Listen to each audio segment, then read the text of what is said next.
Another summary of the top 5 AI data analytics and leadership posts this week. First of all, a shout out to Brendan Doyle, who celebrated Pi Day by sharing with us what it takes to build a great, hot, and ready to go set of dashboards. So thank you, Brendan, for sharing this with the community.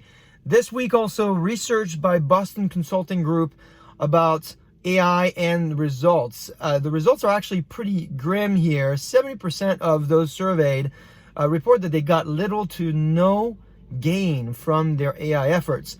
And so that's interesting and disappointing. I'd be very curious to hear what you think.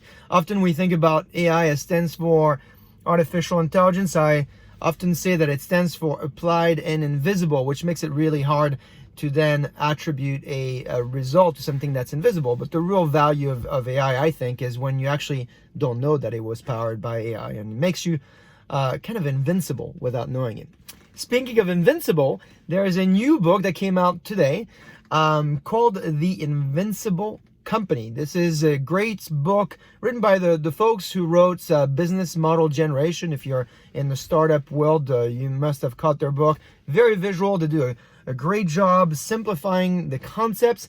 I take away the definition of what an invincible company is, and hopefully you'll get that as well. And there's 3 traits. One is they constantly reinvent themselves. And so this is the concept of disrupting yourself before others, like the industry or competitors, disrupt you. So that's a key concept. The second trait of an invincible company is that they compete on superior business models. So here we talked a few weeks about moats that really kind of give a competitive advantage. Here I think what we are talking about is beyond just the product that you're selling, everything around it. So how it's distributed, how it's serviced, how you provide training around it, and so forth. That's what is defined here as a business model. And then finally, these companies transcend industry boundaries. Anyway, a great book came out today. Take a look at it. The link is up here, and hopefully you can get access to this mini guide version of the book that Peter made available over the weekend.